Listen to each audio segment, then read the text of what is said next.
चुड़ैल बच्ची। पुनीत अपनी पत्नी आयशा को बहुत प्यार करता था।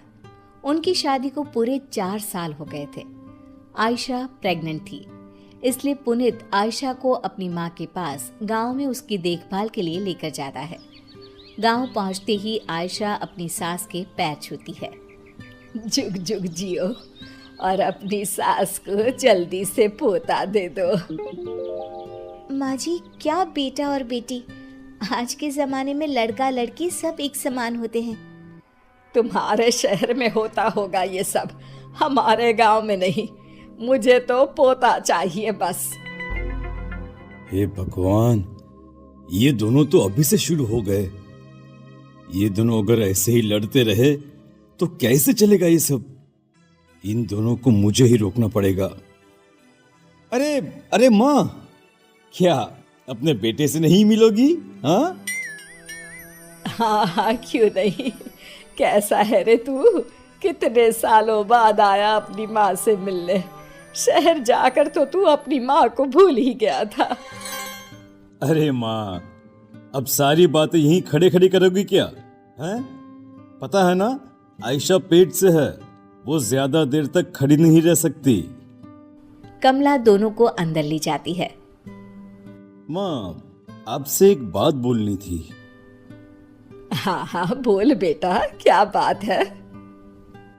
माँ, वो खत में मैंने तुम्हें बस अपने आने की खबर दी थी और आयशा के बारे में बताया था, पर माँ, मुझे वापस शहर जाना होगा।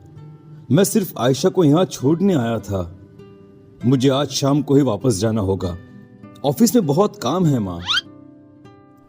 ये तू क्या बोल रहा है? मैं कितनी खुश थी कि अब हम सब साथ रहेंगे यहाँ। माँ प्लीज समझा करो, जाना जरूरी है मेरा। और माँ, तुमसे अच्छी सेवा आयशा की कोई और नहीं कर सकता, है ना? शाम होती ही पुनीत वापस शहर चला जाता है। आयशा का पूरा टाइम चल रहा था। उसको कभी भी कुछ भी हो सकता था। कमला अपनी बहू की खूब सेवा करती थी, उसे अच्छा अच्छा खिलाती थी और आखिर वो दिन आ ही गया। आयशा की तबीयत आज कुछ ठीक नहीं थी। मैं अभी दाई को बुला लाती हूँ, तुम अपना ध्यान रखना बहू। कमला दाई को बुला लाती है और कुछ ही देर में आयशा बेटी को जन्म देती है। बेटी हुई है, इतना बोलकर दाई वहां से चली जाती है। बेटी का नाम सुनते ही कमला को बहुत गुस्सा आने लगता है। इसको मैंने पहले ही कहा था, मुझे पोती नहीं पोता चाहिए, फिर भी इसने मुझे पोती दी। आधी रात को जब सभी सोए हुए थे, कमला चुपचाप उठती है। बच्ची अपनी माँ के पास सोई होती है। कमला बच्ची को उठाकर बाहर कुएं के पास ले जाती है। तभी बच्ची रोने लगती है। कमला उस बच्ची को कुएं में फेंक देती है, पर आयशा ये सब देख लेती है। माँ जी, ये आपने क्या किया? मेरी बच्ची आपने इस कुएं में फेंक दी। मुझे मेरी बच्ची चाहिए। मेरी बच्ची ला कर दो मुझे। अरे रोना बंद कर, अब देखना अब की बार ना लड़का ही होगा। अपनी सास की ये बात सुनते ही आयशा वहीं दम तोड़ देती है। आयशा को मरा देख कमला बहुत डर जाती है, इसलिए उसे चुपचाप ले जाकर घर के पीछे गड्ढा खोदकर उसमें गाड़ देती है। कई साल बाद पुनीत गांव वापस लौटता है, ढेर सारे खिलौने लेकर। कहाँ है सब? आयशा! अरे माँ, कहाँ गए सब? हे भगवान, मुझे भी उठा ले। ये दिन देखने से पहले तूने मुझे क्यों नहीं उठा लिया? माँ, क्या बात है?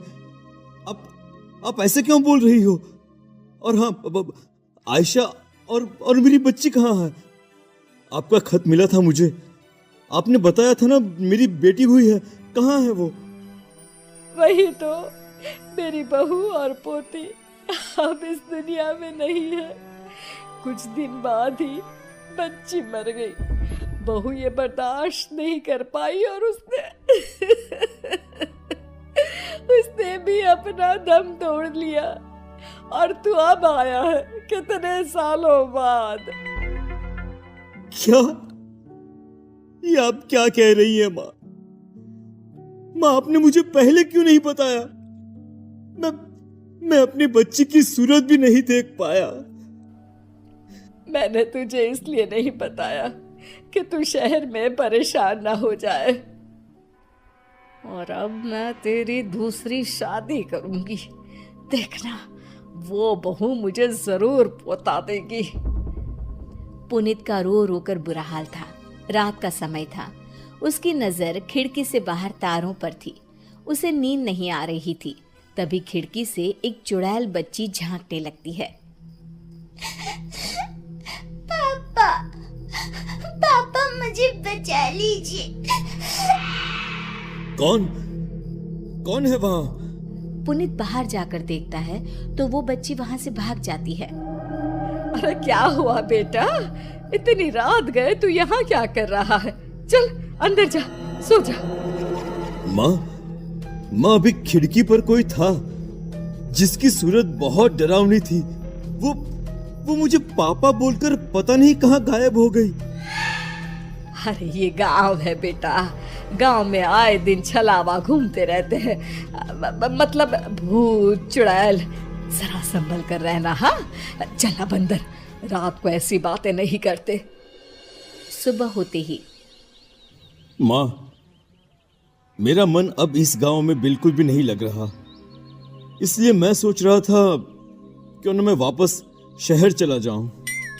बेटा मैं तो कहती हूँ तू दूसरी शादी कर ले, पत्नी आ जाएगी तो तेरा जीवन फिर से हरा भरा हो जाएगा।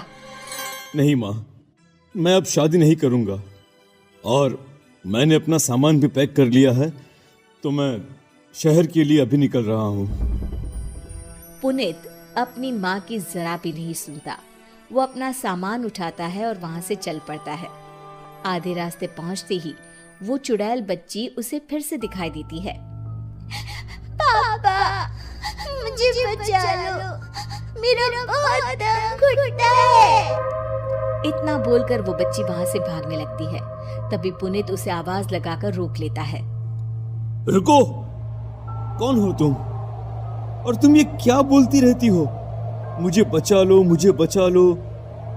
मुझे बताओ, तुम्हें कोई परेशान करता है क्या? तब उस चुड़ैल बच्ची की आंखें लाल हो जाती है। तुम्हें ठीक से सुनाई नहीं देता क्या? मैंने पापा भी बोला था। ये तो चुड़ैल है, पर ये चुड़ैल बच्ची मुझे पापा क्यों बोल रही है? मैं इसे पूछता हूँ। पुनीत उससे कुछ पूछता, इतने में ही वो बच्ची वहां से भाग जाती है। पुनीत उसके पीछे भाग रहा होता है। तभी वो चुड़ैल बच्ची कुएं में जाकर कूद जाती है। रुको!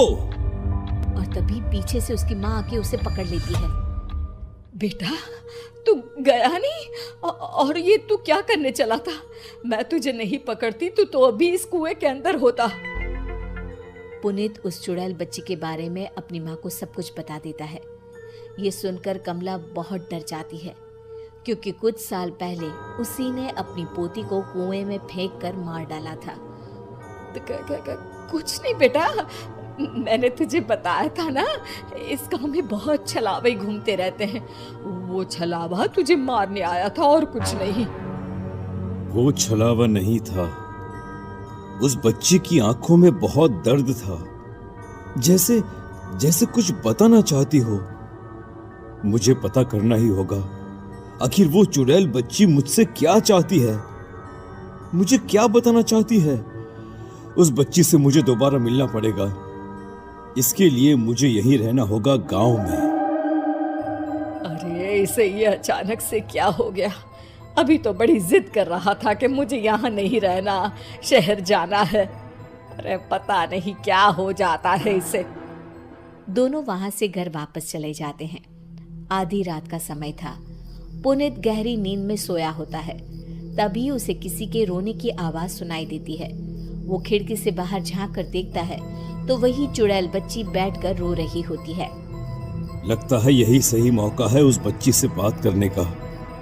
पुनीत उस बच्ची के पास जाता है। पापा मुझे बचा लो, मुझे बहुत घुटन होती है। बेटी, बेटी क्या बात है, मुझे नहीं बताओगी? और तुम मुझे बार बार ये पापा पापा क्यों बोलती रहती हो? क्योंकि आप मेरे पापा हो। ये सुनकर पुनीत चौंक जाता है। क्या? ये तुम क्या बोल रही हो? मेरी तो कोई भी बेटी नहीं थी।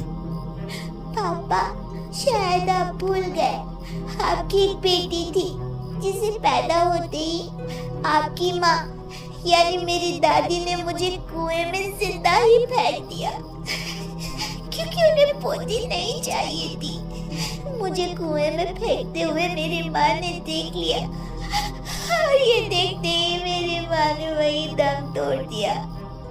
किसी को कुछ पता ना चले इसलिए दादी ने चुपचाप घर के पीछे मेरी माँ को गाड़ दिया। बेटी, मेरी बच्ची, मेरी बेटी, आजा, आजा मेरे पास। अपने पापा के गले नहीं लगेगी क्या? आ बेटा आ। वो बच्ची अपने पापा के गले लग जाती है। पीछे से कमला सब देख रही थी। मुझे माफ कर दो बेटा। नहीं माँ, मैं तुम्हें कभी भी माफ नहीं कर सकता। आज से तुम मेरी माँ नहीं और मैं तुम्हारा बेटा नहीं। तुमने खून किया है माँ, खून, मेरी पत्नी का और मेरी बच्ची का। मैं तुम्हें कभी माफ नहीं करूंगा। पुनीत पुलिस को बुलाकर अपनी मां को पुलिस के हवाले कर देता है और गांव के कुछ लोगों की मदद से कुएं से बच्ची का कंकाल निकलवाकर उसका अंतिम संस्कार कर देता है। अंतिम संस्कार होते ही चुड़ैल बच्ची अपने पापा को हाथ हिलाते हुए वहां से गायब हो जाती है।